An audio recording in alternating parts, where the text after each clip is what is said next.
The problem of thinking. Thus have I heard.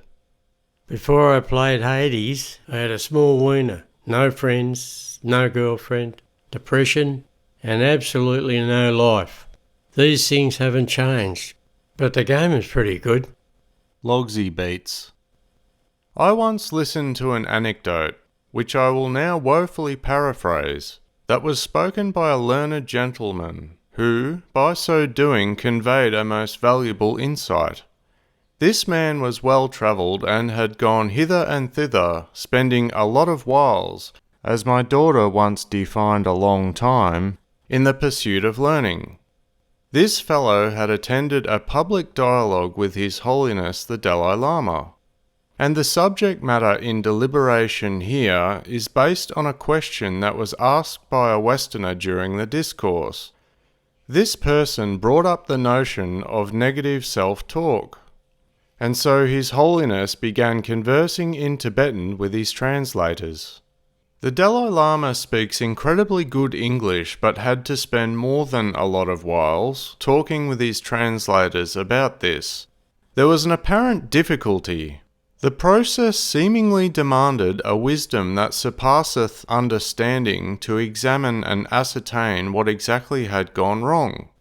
And the problem was, neither His Holiness nor his translators had an experiential basis to understand what negative self-talk is, because they simply do not encounter phenomenon such as this. This problem is essentially a Western disease, as it were. And upon consideration of the gravity of the dilemma, His Holiness promptly turned to the inquirer and remarked concernedly, "Why would you ever let your mind get like that?" A pretty good question for Homo sapiens, incidentally meaning wise man, the self-proclaimed intelligentsia superiore, supposedly endowed with the divine faculties of reason and thought, and yet cannot produce anything that even resembles a reasonable thought. The featherless biped instead holds up a plucked chicken, looks at it, and then declares, "I am." Genus, human. Species, wise. Contradiction, absolute. Ironically, wisdom is perfectly costless, infinite in supply, forever in need, but never in demand. Huh? Behold, the free universal panacea, that does not stimulate a hair of inducement anywhere to utilize it with anything? And, with a flattering false modesty, we say publicly that the best things in life are free, then, in private, sulk and grovel about our overarching lackingness. It is, as a true wise man once said, Easier for a camel to go through the eye of a needle. There is no doubt science will one day find a way to fit that dromedary through with plenty of room to spare, and further, have many hundreds dancing on the tip simultaneously. There are 3 problems, maybe more, that have plagued us since the dawn of humankind.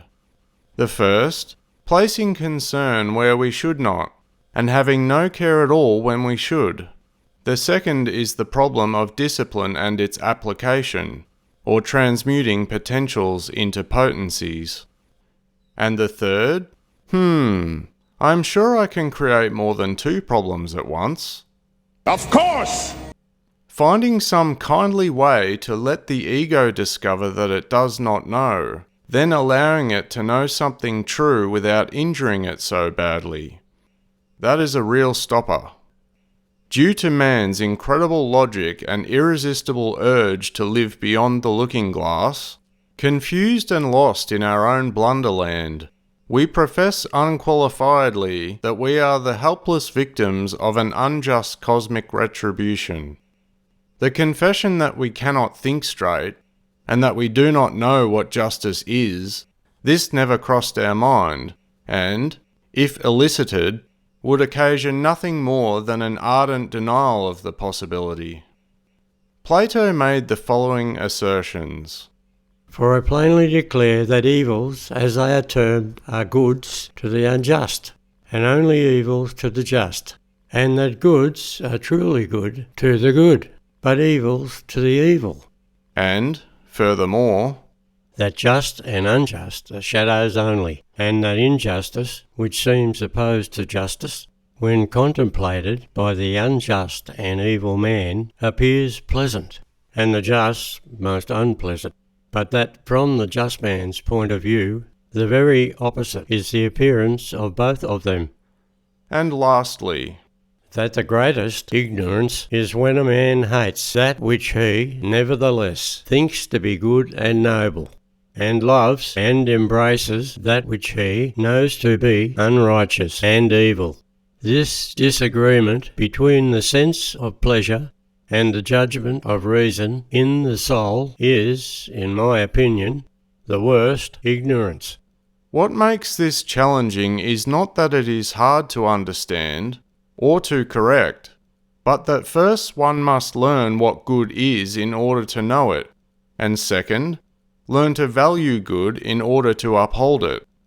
I will not attempt to define the good because that would place a terrible dishonour and tragedy upon millions of innocent words, so I shall instead exhort every individual to discover it for themselves.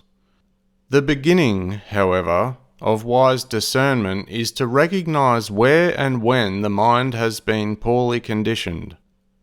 The untrained mind sees only what it wants to see, exactly how it wants to see it, although, in the long run, perchance, one may get the sneaking suspicion that what he thought was so is not so. The man who is always right is also the man who is always in the greatest amount of trouble. On the horns of eternal dilemma, he makes a fetish of his own nugatoriness by the futile and irrevocable endeavour to constantly disprove that he is wrong. The mind is responsible for determining what is right and what is wrong, while the emotions decide what is good and bad. The problem with this is that what is right is always what is good, but the evaluation of what is good is usually what is wrong. When emotions are given jurisdiction to govern the mind's ability to reason, the inevitable end is negative thought patterns producing an erroneous set of concepts and beliefs. What remains is a value system that is forever left begging the question, in which case, one assumes he is constantly right and cannot find reason to explain the cause of his consternations. The devil stands proud on one shoulder, with the humble saint on the other, arguing the relevancy of self-rectitude, and we all know who wins the argument. This one has trapped himself, in contact with that for which one feels aversion and separated from that for which one feels attraction. False values urge one to the accomplishment of new actions, either to induce wanted sensations or to prevent repetition of disagreeable sensations. This false action, or vice, in its turn, produces sensations which give rise to new desires. And the concatenation of actions, sensations, and desires, giving rise to new actions, etc., this continues to infinity, so long as ignorance exists. Ignorance, and its correlative life pattern, leaves little if anything to think positively or constructively about. Now possessing more ammunition for negative thought than was expended in terms of bullets during the Great War, this one, he makes space itself tremble. He thinks to constrain himself. Keep calm. And then carries on like a pork chop. It is a hopeless unavailingness. Let's have a game with happy and sad music. When you hear the happy music, play your rhythm sticks, or clap, just as you did before, like this. Life is forever a problem primarily in terms of values. Not how good do I look, but how good do I live. Not why should I help, but why should I not. Not what is my net worth, but what is my soul worth. Not where are my profits, where are my principles? Not when will I have it, when will I understand it? Not who do you think you are, but rather, who am I? The absurdity in this mental incongruity is that the remedy is free, in abundant supply the world over, and readily available to all, that is, a little wisdom and a great nerve, and this is the Godspel. But nobody harnesses this veracity and puts it to work in their life. For the beginning of wisdom is to first concede that one is ignorant, and the start of real nerve is to acknowledge that one is in himself illusory. Left unacknowledged, this is how he creates troubles he can never fix. He does not see that agent, action, and event are identical. So, he continues clutching at smoke with phantom hands. This is precisely why he cannot stop thinking, he cannot transmute adverse thinking, cannot eliminate his intemperance, basically, why he cannot learn to conquer himself. A man who is determined to control others is a despot, but a man who is determined to control himself is wise, and he is virtuous only to the degree that he achieves this. But this self he must control is not an entity or essence, it is a process. If he fails in seeing this, he has become a desperate proverbial one-ended stick, an effect with no cause. He must instead work with causes that are real. What are these causes? Discipline, contemplation, integrity, humility, and value. He must go back to school and learn to apply these qualities as attributes of the true self to his daily conduct. To say that it cannot be done is simply ridiculous. It is these kinds of indolent and wasteful mentalities which are exactly what prevents him from achieving anything. What he calls himself has nothing to do with it. There is not a single case in history where a person has become depressed when he did not deserve to be. Nature does not work that way. Enough time spent cultivating vast patterns of negative thinking is enough to cripple anyone, even someone who does not think about it. If one desires an easy solution, then he can simply sweep the darkness out of the room with a broom, and then attempt to imbibe the whole ocean with an oyster fork. I would offer free platitudes for the sake of comfort. They are dime a dozen and of vast supply. But these come with a terrible unforeseen caveat, complete semantic collapse, which, as a result, will then land him on the horns of a further dilemma. Because he does not do anything he says he believes, forsooth, then he cannot believe anything he says or does. The inner conflict arises merely because he chooses to do that which is less than himself, by smoothly talking himself into it and not out of it. He assumes his negative thought to be a positive one, and the rational consequences to be perfect injustice. But the moment he dares to ask how or why, if he were capable of such bravery, it becomes a philosophical question, whether he realizes it or not. Philosophy is the science of character and the code of conduct we study, cultivate, and apply, by means of which we shall live a meaningful, purposeful, and joyful life. Its purpose is, through self-inquiry, to reveal shortcomings, resolve internal contentions, and reform the inner life of man. If we spent our thoughts on ourselves instead of splurging words on other people, the statement, "Do as I say and not as I do," may prove itself finally to be an exhibition of intimately personal and extremely valuable common sense. So eventually the man musters up the courage to say something like, "I think, therefore I am." or, "No, I am, therefore I think." and here, absolute rightness is not so important, providing he has worked to a conclusion and not from one, and chosen to verify a proposition which by its very nature cannot lead him into trouble, then, at least hypothetically, no amount of mental strain could create anything negative out of it. Unless, of course, he has truly mastered his art in how to transform a philosophical inquiry into a prevailing mental wind. But this he cannot afford. The mind can no longer be considered a tumbling ground for whimsies. Negative thinking is the continual nursing of the difficulty, while positive thinking is nothing more or less than a set of attitudes that finally cooperates with necessity. Attitudes based not on Panglossian and his platitudes, but upon a personal jurisprudence which complements the simple operations of a universal lawfulness. We must so live to cause this good in ourselves.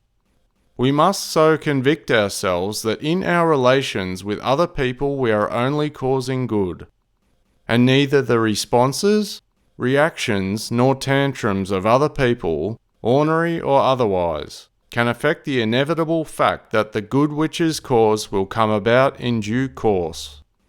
If we want to have good mental health, then we must cause it, and we cause health by eradicating the asinine waste of mental, emotional, and physical resources. Karma cannot be used in defense to exonerate us from the fact that we are responsible for everything that happens to us. If we are prone to weakness, laziness, or idiocy, unless we want to continue to be miserable, we must gradually relinquish the ignorance which is the cause of delinquency within ourselves. If we want to achieve just and happy relations with other people, then we must end these unhappy and unjust relationships we have in our own thinking. The beginning of a constructive attitude starts with enrollment into apprenticeship in values for life. A life in which the desirability and utility of integrity and wisdom will become, please pardon me, the new normal in our brave new world. It is sad that the best inducement we usually find to achieve normalcy as individuals is a tremendous case of the blues. For rarely can sorrow evoke much besides an honorary neurosis. We know we cannot rely on anyone else to be either good or bad. Therefore, if we are unhappy, then this is irrefutable proof of personal insufficiency. It is also proof that we must learn to solve our own problems, while concurrently preventing problems that we do not have. But no matter how deficient we may be, we never lose the ability to choose. As nature endows us with two divine gifts, namely, choice and responsibility. This is in order that we shall ultimately educate ourselves in making wiser decisions, creating better prospects, and constructing a more purposeful way of life. If we know this theoretically, we must also know that the person who knows has the responsibility of leading himself and others as correctly as possible towards truth. If we have the power to know this too, we must also have the power to use best what we know to be right and just. Alas, everyone's a thinker but no one is a doer. So, tragedy strikes again, and the one who pities himself has no intrinsic sense of justice. A brilliant egoism has us then sternly believe we are so important that nature singles us out to heap infirmities upon. The moment we are sorry for ourselves, we become a slave of self-pity, and soon become a legitimate object of pity on the part of intelligent people. Realization is the source of graciousness. Therefore, knowing what goes around comes around, the next time we reap what we have sown, we avoid wailing despondently, Smite me, almighty smiter! Because now we understand. Obviously, good and bad karma aside, we have no control over the actions of others. Thus, if we have not taken out of our consciousness the cause of this unkindliness, or our integrities are inadequate to meet the need for understanding, then other people's actions will naturally react upon us. But if our own consciousness is right, then the cruelty of the other person will not touch us. We will be able to transmute it according to our own insight. So the fact that another person is cruel to us does not mean that we must suffer for it. We only need to suffer for it if our own consciousness on the level of karma has not relieved us from the need of that experience. Unprovoked and inexplicable karmic events happen not because of something we once did, but because of those somethings that we keep right on doing. These things occur simply because we have not completed our understanding regarding such matters. It is then inevitable that that particular area of ignorance will cause us to conduct our affairs in a way that will invariably result in the manifestation of those experiences. By necessity, these events will provide opportunity which will allow us to learn and to grow, that is, if we are so inclined. And when the basis of an act has no power left to continue that act, then this will necessitate the end of that particular karmic impulse. Therefore, the only thing that a rational individual can fear is himself.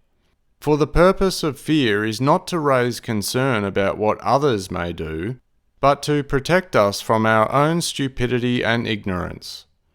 Nature decrees that nothing superior can be influenced or in any way harmed by that which is inferior. Might does not outrank right, nor does ingenuity outrank integrity. Thus no one can be injured by anyone else. He can only injure himself in the name of that other person. So we get ourselves ironed out. Building upon the bedrock of values for life, we come finally to appreciate and embrace the great philosophic tradition of natural law.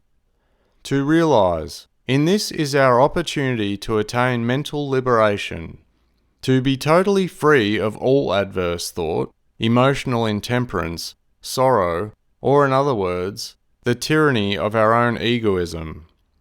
Like children, we are churning through difficulties, but only because we are just going through the motions of attempting to understand and apply laws. What we are all trying to do, all in our own way, is to discover law to be what it really is, the grace of divine wisdom. This universe in which we live has the kindly determination of loving parents, trying to bring its children to the state of proper mindfulness and maturity. The so-called negative aspects of law are simply the necessary chastisements that must come to the individual who is wandering away from the true standards of value. The eternal primogenitor will bear witness to the salvation and illumination of all its progeny, whether we think we like it or not. There can be no lost souls, no individual who becomes so hopelessly immersed in the impossible that he cannot extricate himself. A perfect lawfulness, with its inexorable processes of contrast, compensation, metempsychosis, and growth, protect this without fail. All beings shall come in the fullness of time into the light of truth, and into the ability to regulate and manage their own affairs with honour, integrity, and dignity. If a man is decorated by some honourable institution for a noble deed, he does not have to, nor can he, buy the medal that is pinned upon his chest. The same rule applies with respect to an ever-present enlightenment. Nirvana is here always. It is just concealed by man by his own impurities, taints, and defilements. If he musters the strength, concentrating himself enough to lift the veil, it reveals itself dressed as reward for spiritual, moral, and intellectual valour. Cloaked incognito, simply because he's not the Messiah, he's a very naughty boy. Hence, we live within a pattern which is constantly challenging us to insight, understanding, and the living of a proper code. If we get hold of these principles, then we have no longer the problem of false thinking. There is only one kind of thinking if we really want to think straight, and that is to think in terms of growth. To think in terms of the simple fact that we live in order to learn. A positive mental attitude is one that believes in growth under law. A constructive mental attitude is one that enjoys growing. A useful mental attitude is one that chooses to grow, above and beyond all conditions, circumstances, limitations and restrictions.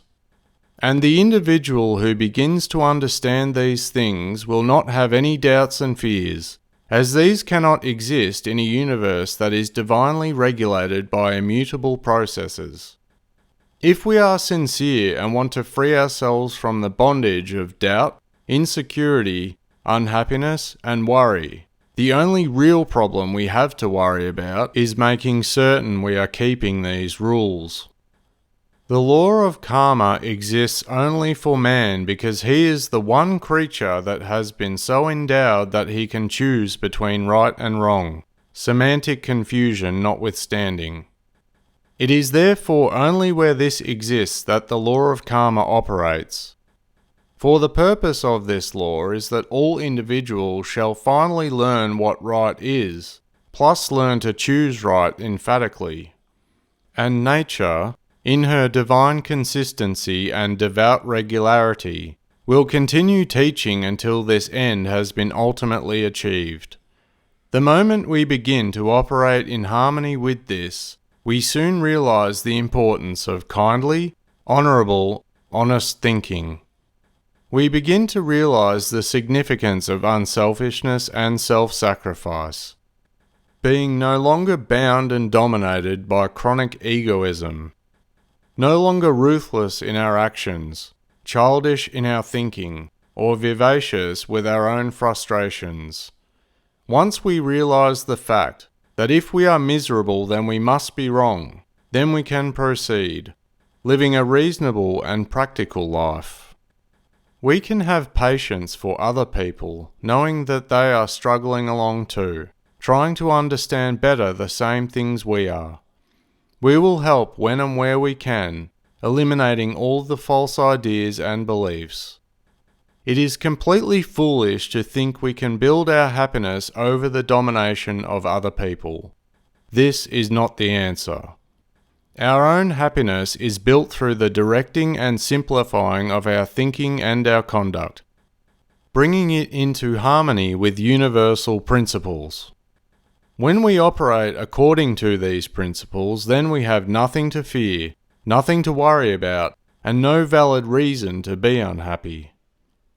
And if we do not operate in harmony with those principles, fearing the consequences achieves naught.